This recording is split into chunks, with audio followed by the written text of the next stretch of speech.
तर शरद पवार गटामध्ये युगेंद्र पवार यांना लवकरच मोठी जबाबदारी दिली जाणार आहे अशी माहिती सूत्रांकडून मिळते।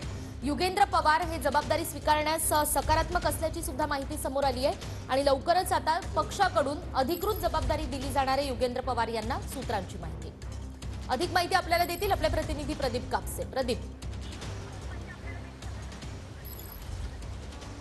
निकिता अगदी बरोबर आहे। खरं तर काल अजित पवारांचे पुतणे युगेंद्र पवार यांनी बारामतीतल्या राष्ट्रवादी काँग्रेस शरदचंद्र पवार गटाच्या पक्ष कार्यालयाला भेट जी आहे ती दिलेली होती। त्यामुळे काल बारामतीच्या राजकारणामध्ये युगेंद्र पवारांच्या भेटीची चर्चा जी आहे ती मोठ्या प्रमाणावरती झाली। मात्र आता सूत्रांकडून जी माहिती मिळते ती म्हणजे युगेंद्र पवार यांच्यावरती राष्ट्रवादी काँग्रेस पक्ष शरदचंद्र पवार पक्षाची जबाबदारी जी आहे ती लवकरात लवकर दिली जाणार असल्याची माहिती मिळते आणि ही जबाबदारी स्वीकारण्यासाठी युगेंद्र पवार हे सुद्धा सकारात्मक असल्याची माहिती मिळते।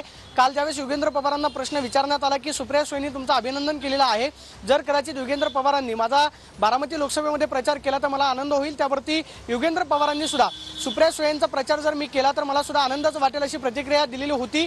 खरं तर कालचं युगेंद्र पवारांचं सूचक असं विधान काल त्यांनी पक्ष कार्यालयाला भेट दिलेली होती। मात्र त्यानंतर युगेंद्र पवारांची खरं तर राजकारणामध्ये एंट्री होते का याची जोरदार चर्चा जी आहे ती राजकीय वर्तुळामध्ये होताना पाहायला मिळते। मात्र युगेंद्र पवार यांच्यावरती लवकरात लवकर पक्षाची जबाबदारी जी आहे ती दिली जाणार असल्याची माहिती सूत्रांकडून मिळते।